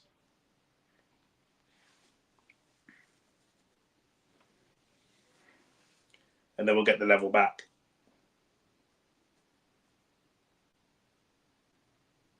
Like I said before, it never really seems like we're able to sustain that type of football for a full 90. Always feels like we've got 30, 40 minutes. Martinelli just shouldered/armed the ball when it was in the air to bring it down. If we can get a goal from here, it's gone for a goal kick anyway. But I was going to say, if we get a goal from here, I'm not sure if that's going to get chalked off, because it was definitely an arm in the air that the ref didn't blow for. Maybe off the shoulder/arm. Very dodgy.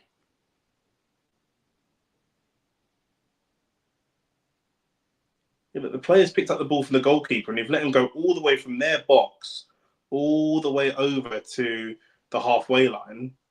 with no... Oh, and the ref has given a silly foul away. A silly free kick away, sorry. Gabriel's held up Gyökeres, and Gyökeres has gone over. Fair play to him for going over. It's definitely not a foul at all. Gyökeres goes over because obviously Gabriel has done a number on him in the first half, and now they need a free kick. And look, there's going to be a free kick on the edge of the box. If they can get a goal from this, it'll be 3-2. But let's see. It's a really dangerous area. It's right on the edge of the box. I don't know who their target man is. I guess Gyökeres might look at it, but I don't know if they've got any other sort of free kick takers.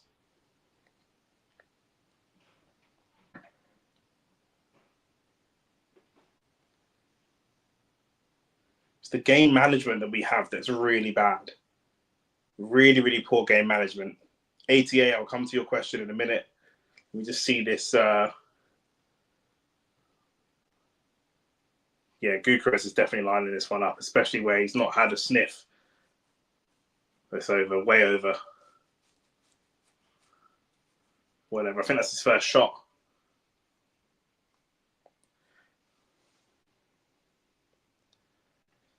Event starts at 6 p.m. Deji, Kenny, Tommy Fury. Is that on Thursday? I might do.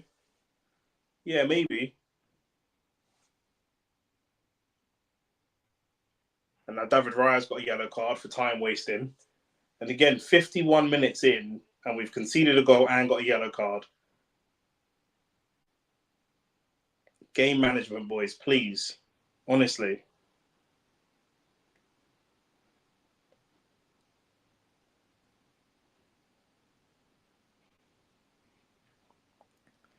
Problem I have with Kai Havertz as well, like he's tall, but he actually doesn't win enough headers for me, for someone that is the height that he is, and he's meant to be like that physical presence, and he actually isn't, although he's tall.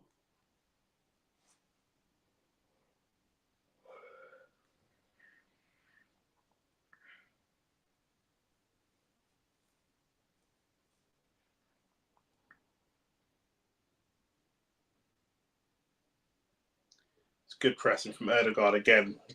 They're trying to play triangles around him, but again, he's just pressing and trying to make it awkward for them.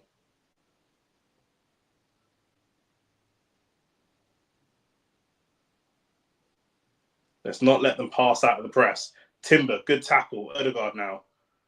Oh, it's almost a good ball through. It was a good ball through, to be fair. But Saka just couldn't quite get on the end of it. That was a good ball through.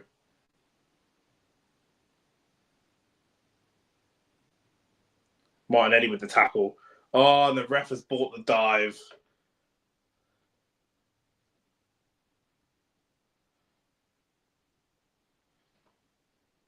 Oh, there's a bit of contact.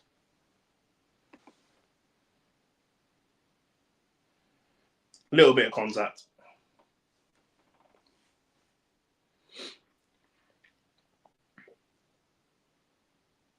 Now, it's going to be interesting. If Arsenal go and get this ball back, do they go for a goal? Do they try and manage the game? What do they try and do? I think go for goal. Be aggressive, go for it. Or do you take 5 minutes to just manage the game?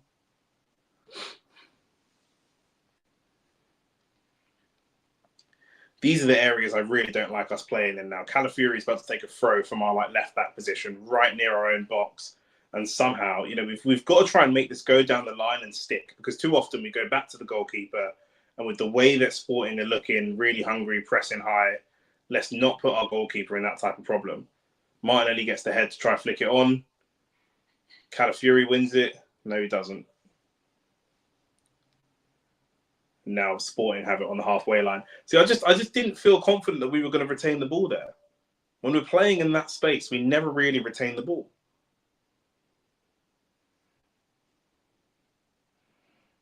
Timber pressing really well.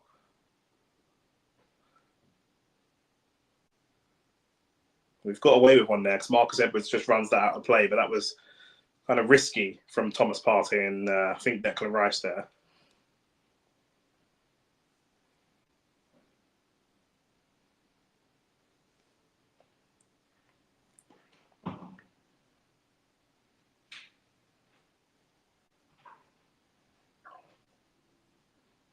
Again, just poor. Throw goes to Odegaard in the middle of the pitch, unmarked, and he just messes up the first touch. We've come out as a totally different team. We've come out as a totally different team this half. Totally different. And we just haven't been able to get any type of control. 10 minutes gone, and it's been all sporting this whole half so far. Like, why? 3-0 up. Should never happen. Just go out there and manage the game first 5-10 minutes. Odegaard still pressing really well to try and win the ball back, though. Havertz and Saka have let the defensive side of their games gone. It's just over. They've just stopped, stopped trying defensively. Marcus Edwards tries to put a cross across, and David Raya hits it out for it's come off Partey. That's why David Raya saves it, and it goes out for a corner. This is how they scored last time.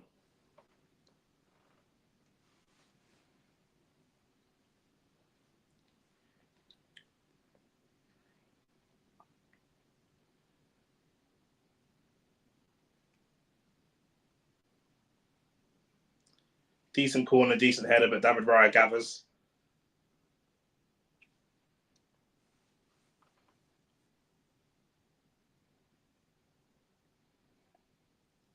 That's good play from Partey. Odegaard, what can you do now? Odegaard's not started the half great.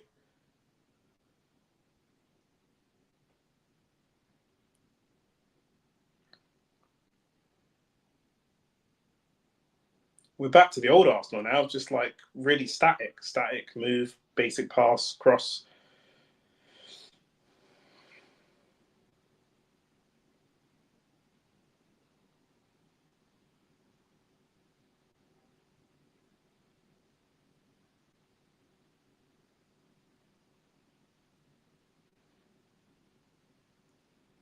Worked it all the way back to the right side. Odegaard has lost it again, trying to nutmeg a player.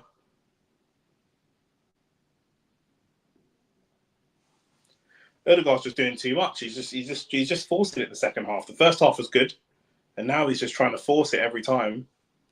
And like I said before, he's got some license. It's a great 1-2 from Sporting. They get the shot away, and that'll probably go for another corner.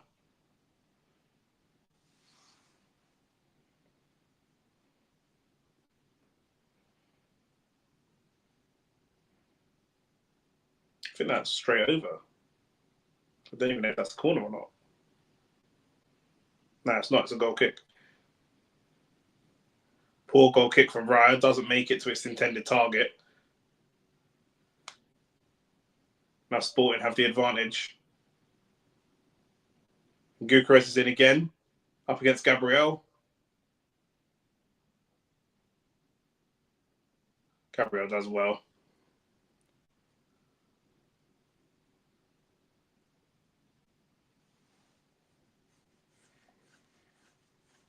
Sloppy, really sloppy second half. Nearly 15 minutes in. And I can't understand why it is that way.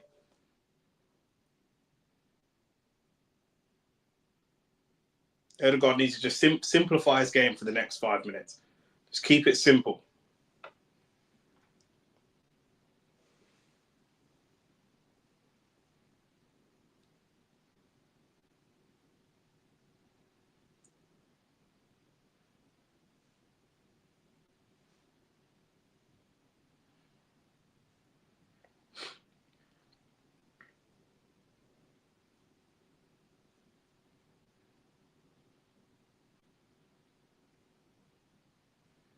Our defensive side of the game is just gone. I know they're moving it side to side and they're moving it kind of around our low block, but it's a good pass through almost. Odegaard again, he's just picked up the ball and he's tried to flick and he's lost it. There's no need for it.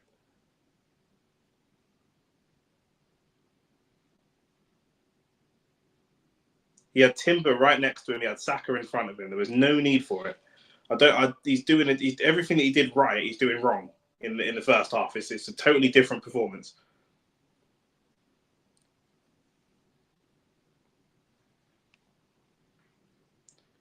Cross cleared by Gabriel.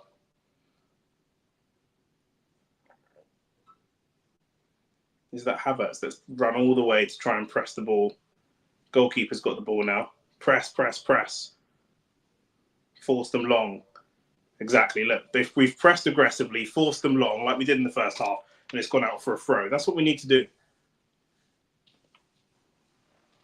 Once Saka and Havertz let the press drop, that was it.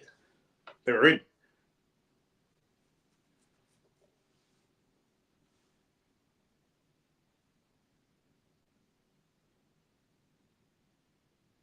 And the ref is turning over the throw on. I think the ref is saying because the throw on took so long, he's turning it over. I've never seen that before. He didn't whistle and say, hurry up with the throw. He just gave the throw to Sporting instead.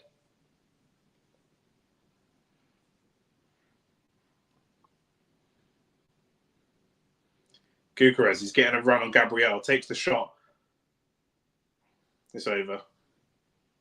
You can see he's not enjoying battling Gabriel because he's just rushing the shot. Rice has got to do better there, though. That it might not get highlighted because the shot doesn't come to anything, but the ball, the pass straight through the two defensive midfielders, awful. Way too easy.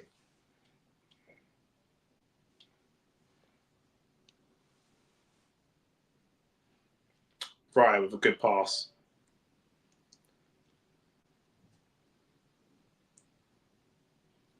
Timber does well. Saka now, his first opportunity to really attack. Timber overlapping. Unlucky. Saliba finds himself stuck with two, but we'll take the throw. Now, let's not do anything silly from this throw now. Let's just take the throw properly. Timber takes it nice and quick that time. Great 1-2 with Ødegaard. Ødegaard still going. Saka. Ødegaard. No foul. Penalty. Penalty Arsenal. It's going to go to VAR. It did look like a penalty in real time, but let's see.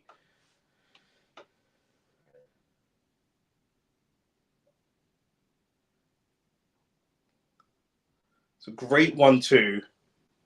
And Ødegaard just kept tapping away. Yeah, that's a penalty. Yeah, that's a penalty. Yeah, definitely. Taps it away from Ignacio. And then, yeah, Diamonde just comes straight down his Achilles. Yeah, 100%. 100%. No contact on the ball.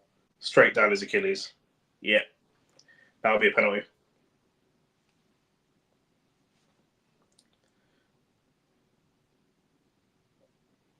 And Arteta's just trying to urge them to be calm. Calm. Everybody calm. We're winning. We're winning 3-1. Everybody calm down. Should be some sort of card for that challenge as well, by the way, even if it's a yellow.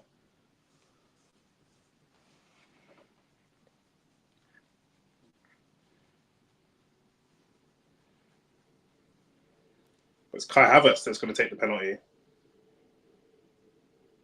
Oh, no, it's Saka. Okay. Kai was just retrieving the ball.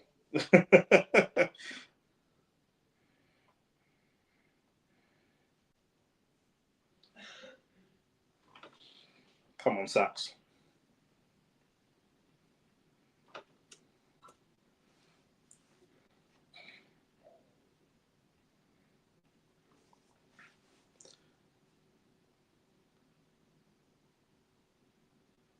Come on, Saks. What a goal that is. Bottom right corner. Keeper went the right way, to be fair. The keeper did go the right way, but it was a near unstoppable penalty. 4-1 Arsenal. And he deserves a goal, to be fair. The way he played in that first half, getting the assist and all that kind of stuff, he's been playing so well. He deserves a goal. Another Champions League goal for Bukayo Saka. I'll look at how many he's on and the stats for that, but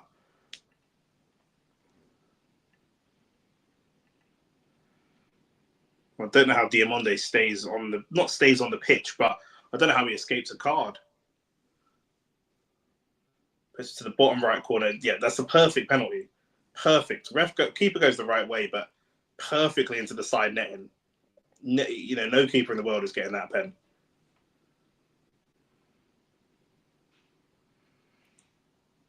(4-1).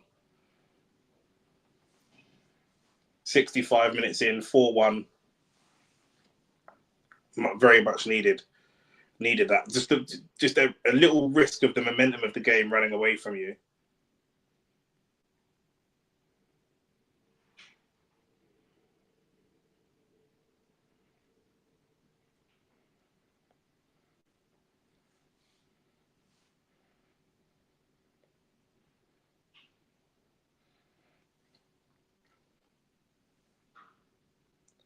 Again, Sporting have got these little patterns of play that are really good in the build-up. Little build-up patterns of play that are really solid. Little flick-ons and third man runs and stuff that are really, really good, but they just can't quite. They're just lacking what looks like kind of a midfield ball carrier, which I guess would normally be Edwards, but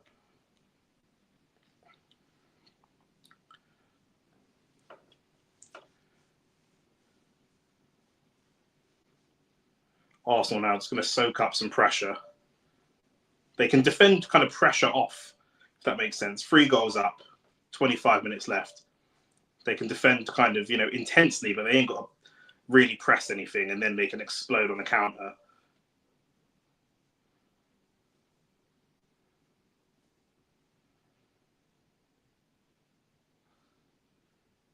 Oh. Again, Gyökeres just trying to touch and spin and get a shot off nice and early.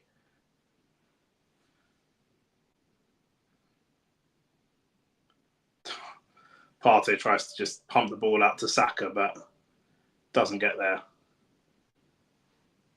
Gabriel blocks that shot, and I'm not mad at Gyökeres for that. I see what he's trying to do.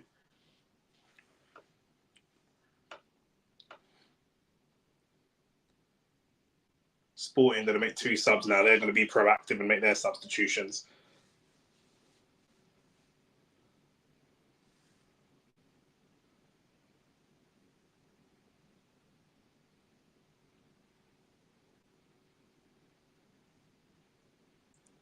There's Edwards and Arahu that are out.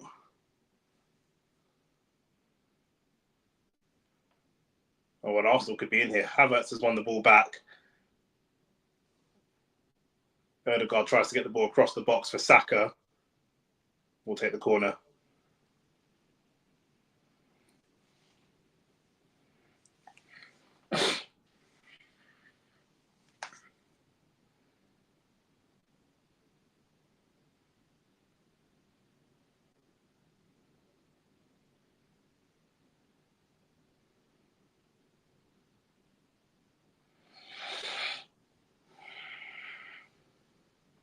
And now Marino comes on. I did wonder if Marino would feature. I thought that might, Marino for Rice maybe. It's the defensive side of the game. I think Rice is just struggling with the box-to-box side of the game. Saka with the corner. It just goes over everybody. Rice seems to be able to do the attacking side of the game or the defensive side of the game, but doesn't seem to be able to put the 2 together. Martinelli's down injured. See what happened there. He's got hit in the face by Diamonde again. Yeah, he just hits him in the face off the ball. Like not even looking at the ball.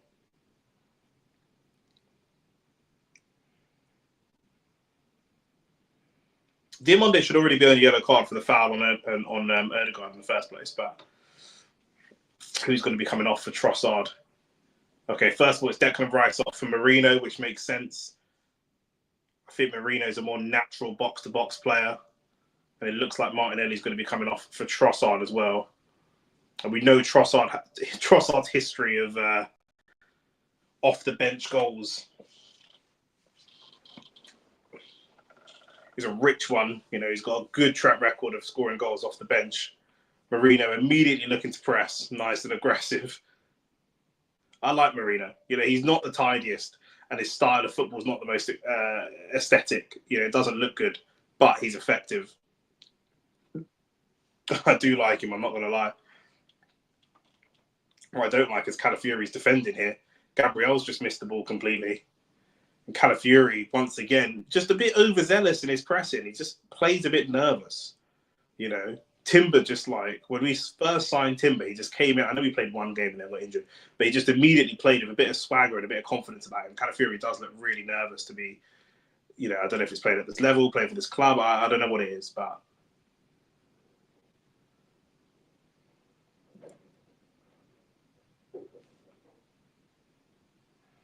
I thought we'd get to 70 minutes with no subs and then make the substitutions on 70. That's what we've done. I'm surprised that these are the subs though, but these are Arteta's guys, I guess.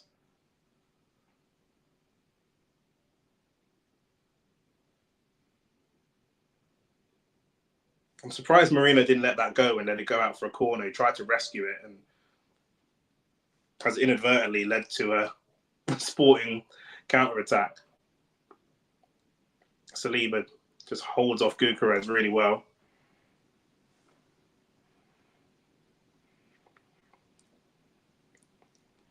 Maybe because of social media, I had a higher expectation of Gyökeres. I thought of him as like a Haaland-esque player, but he seems to really be struggling with like the physical side of the game. He can't really battle with Gabriel or Saliba in terms of like shoulder to shoulder and standing them up. He just can't live with that at all.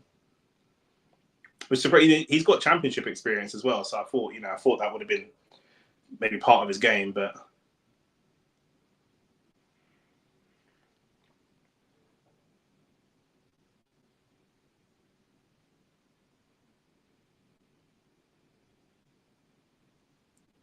Look, Marino. Is that Marino? Well, that was Havertz winning the header that time. Fair. He can win headers, just doesn't do it enough for me, Havertz.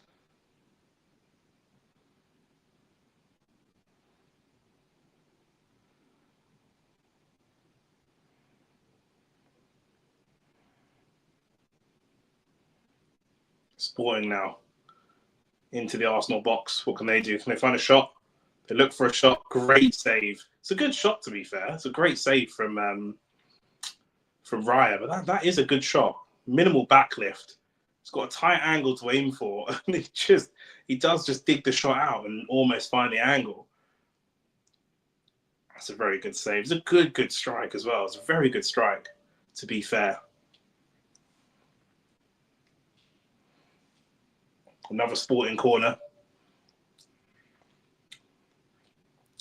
Raya with the punch, I think. Saliba with a little touch off. And then their shot goes over. Let's all just settle down. I think that's Katamo with that shot, I think.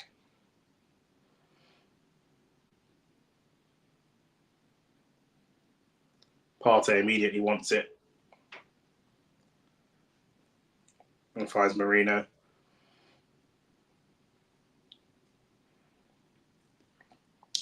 Yeah, Marino just looks like a more natural 8 than Declan Rice. Their attributes. He just looks like like I say, just much more natural 8 for me.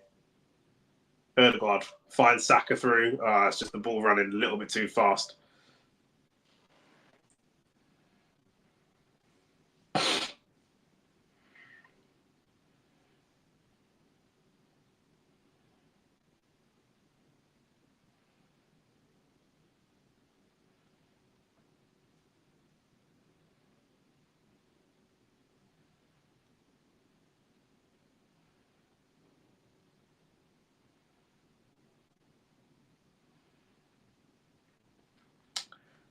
And Sporting came very, very close there. It's put together a little quick counter-attack.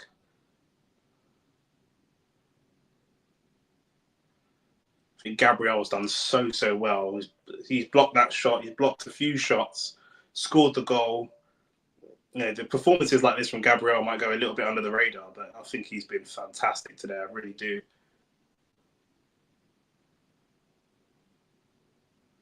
Another Sporting corner, and this is where they scored against us last time, I'm sure.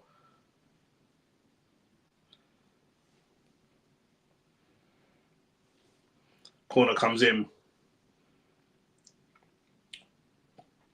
They've lost the quality of it.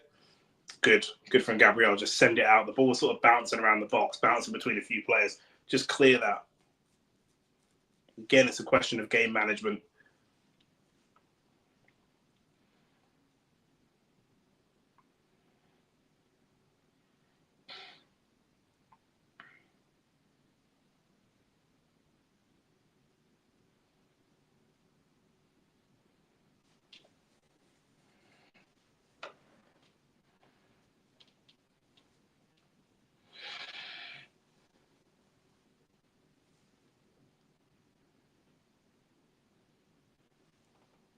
Sporting love to use their wing backs, isn't it?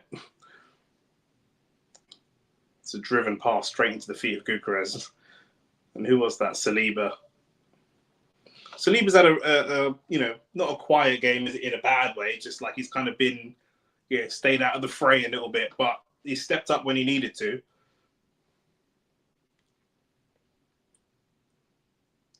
Good tackle from Calafiori. Over dribbled, trying to dribble it out. There's no need for that. Look for the pass. That's what Partey does. Find Saka.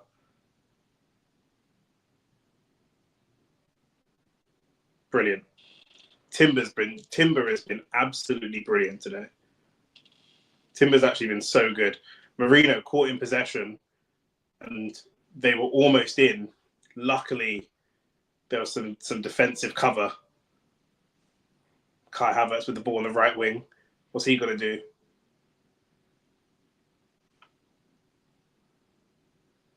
There's certain players you can tell, like, people just trust.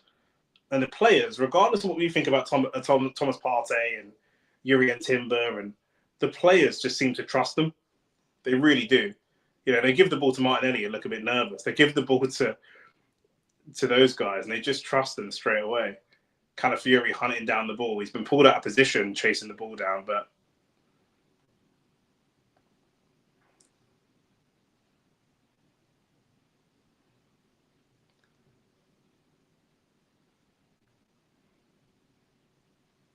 Calafiori just doing a little bit too much. Zinchenko coming on. And of course, Ethan Nwaneri coming on as well. Champions League minutes at, what is he, 17?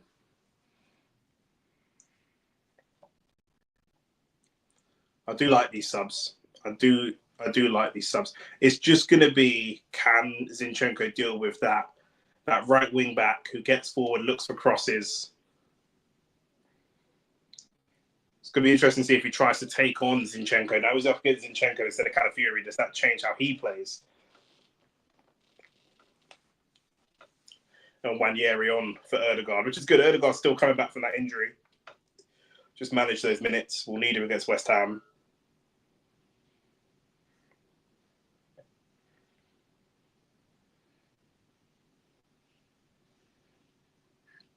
Saliba does well again against Gyökeres.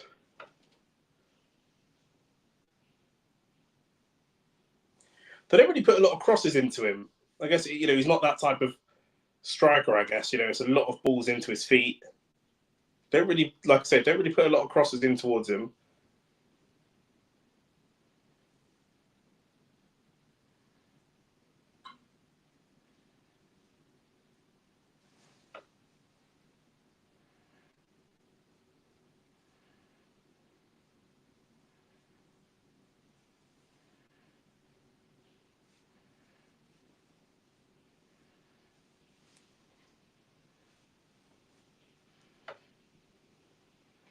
Good tackle. It's Nwaneri that makes the tackle deep in the Arsenal box. Saka with good strength. We just keep trying to do a little bit too much. Just keep trying to do a little bit too much every time. Sensible there from Marino. It's a good pass from Zinchenko, to be fair. It's a really good floated pass over to Havertz.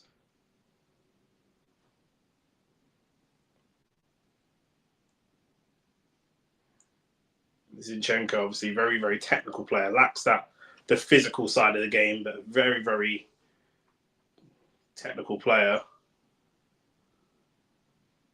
Partey finds Nwaneri. Nwaneri doing what he does, running into the box. Tries to get the ball across the box and does, but just into the arms of the keeper. But so confident. Everything forwards. Always forwards with him. Just looks up and just starts to drive forwards, which is what you want from an attacking player. A very different kind of number 10 to Ødegaard. And the kind of number 10 that we probably need at this point. Ødegaard is a very pass-first, dribble-second 10. Nwaneri is a drive the ball, is a ball carrier, as they say. Drive the ball forwards first and then look for the pass afterwards. It's good to have that balance. And same as like, Marino and Rice. They're two very different 8s. I think Marino looks like a more natural 8, but they're just different in the style of how they play.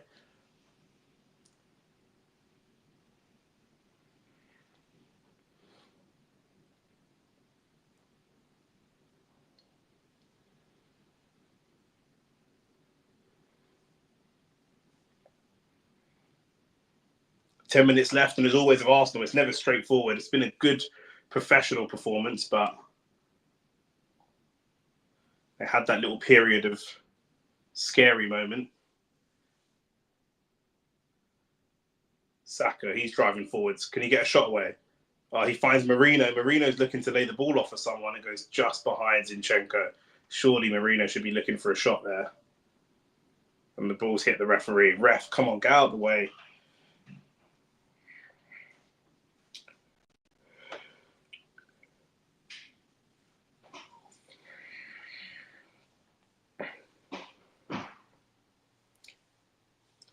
Sterling getting his socks on, probably going to replace Saka. Can Saka get himself another goal here or an assist before he goes off? Probably going to be his last involvement. Marino with the strike. It's a great strike because Trossard, who makes it 5. That is so much better. Marino obviously took it personally. He didn't take the shot the first time. I thought he should have shot. He really should have shot that first time. Ball comes to him on the edge of the box. Didn't do it. He took the shot this time. Let's see that again. It was Timber coming through.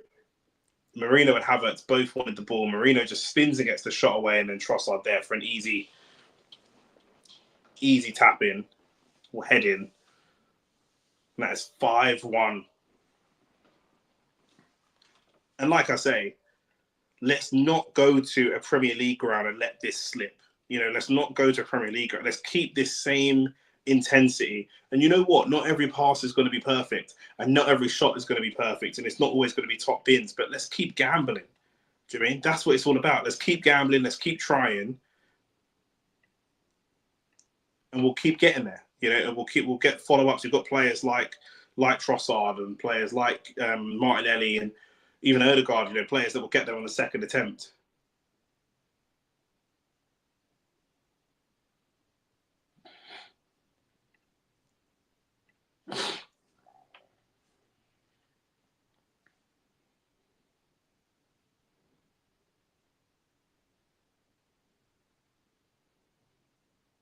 And who is this coming off? It's Gabriel coming off for Jakub Kiwior. Gabriel in for a shout with it's like a man of the match performance, in my opinion.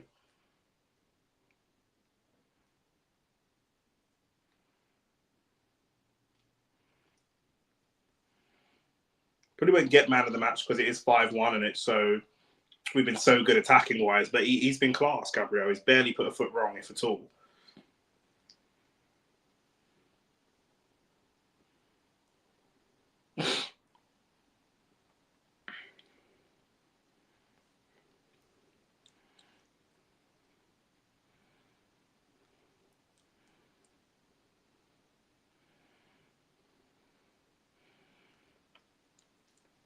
Couple of big gaps in this defence, and Sporting have we're so lucky that they're not really lethal, because a few times we just left these big gaps and they've just come steaming straight through.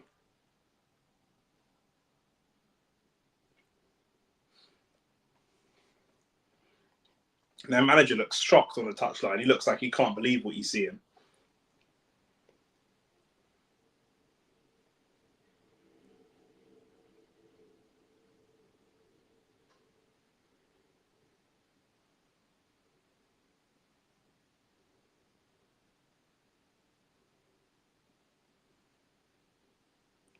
Partey, let's not lose the ball. Oh, what a touch that is. What a pass from Zinchenko. And that should probably be a yellow card. It might not be. It's brilliant from Timber. Timber's just been brilliant. He really has.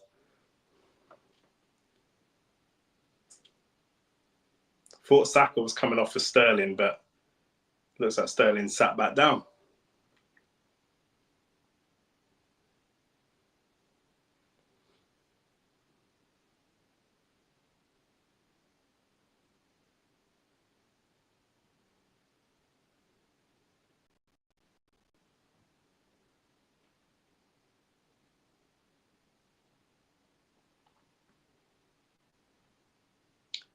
One thing about Trossard, he's going to try and get a shot away. That is always going to be the case. Oh, Gyökeres manages to spin. He spins away from Saliba that time, and he's just trying to use his pace to get away from Kiwior. And it gets a shot away, comes off the post. Kiwior actually does reasonably well to keep up with him. And the shot's well wide. And Saliba thanks Kiwior for the cover, because Saliba was done. He was well and truly done. He got spun. It's good defending from Kiwior, because he's never really making a tackle and he's never really getting there clean. But he just stays with Gyökeres all the way and shuts the angle. And in the end, he ends up taking a shot that just goes wide. Well, not even wide. It just comes off the inside of the post.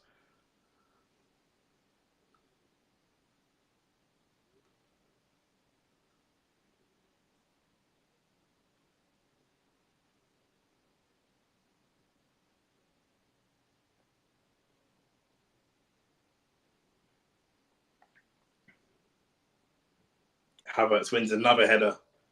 Honestly, if Havertz could win more headers, what a team this could be. Just doesn't do it enough. If you get physical with him, he seems to just bottle some challenges sometimes.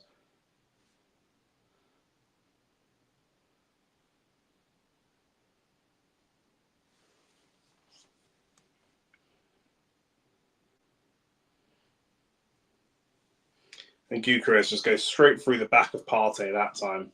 A little bit of frustration, it looks like, more than anything else. Yeah, he's never really even battling for the ball.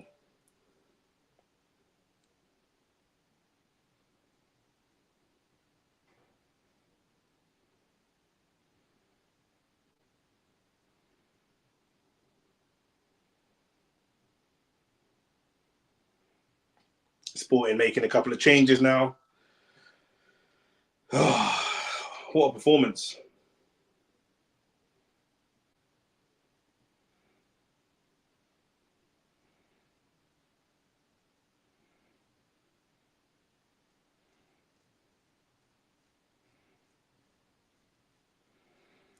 Free kick to Ethan Nwaneri.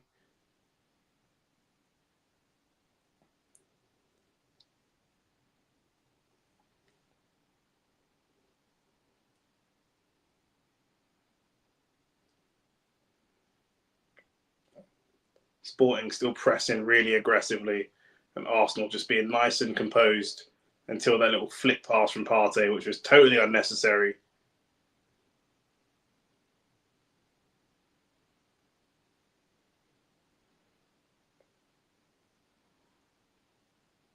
Saliba up against Gyökeres again.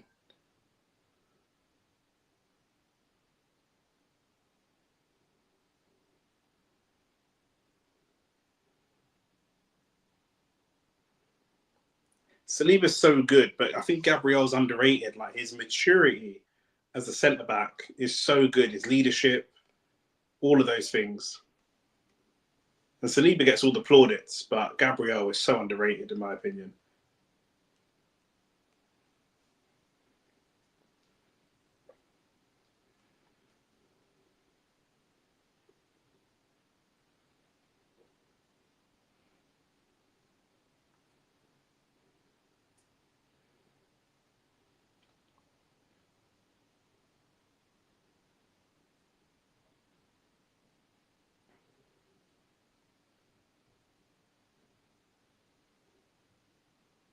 Oh, Havertz with some little step overs and feints, very un-Havertz like.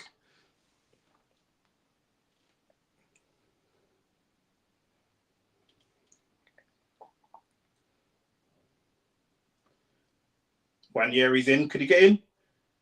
Oh, the shot takes a deflection. We're still attacking. Nwaneri again. Can he find Saka? Finds Partey instead. Zinchenko's all alone. He can't believe it. He's all alone. Saka finds him now. It's a great ball over the top to Trossard. Trossard across the box. Can anyone get a shot away? Oh, no, we can't. Sporting look to try and get it away.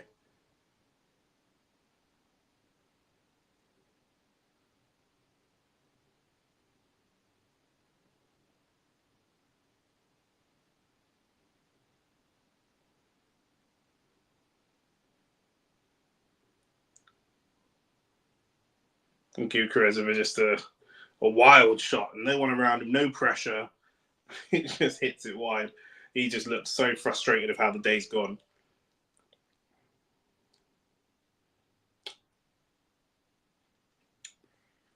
So credit to our defence, especially our centre-backs, just to shut him down to nothing, get him really frustrated. He hasn't really contributed much.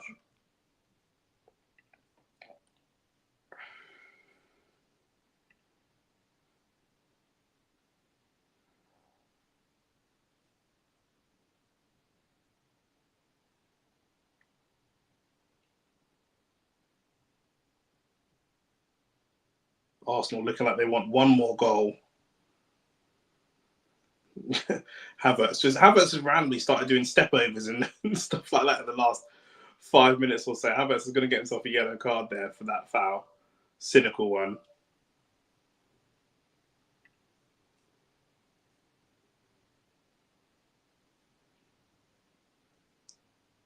Well, it's a good save.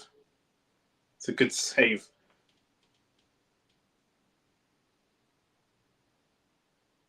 Their captain's got a strike on him, man. He can strike the ball, man. That's a couple times he's hit them strikes.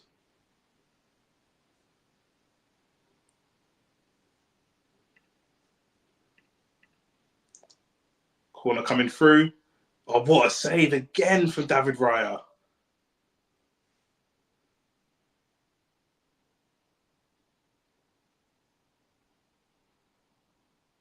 Saka's going to come away with the ball. Ball over the top. Is that Trossard? It is Trossard. Can he get a shot away? Oh, the touch. That would have been an amazing goal. The ref has just... Is that full time? Yeah, it is. That's full time. What a game. What a game.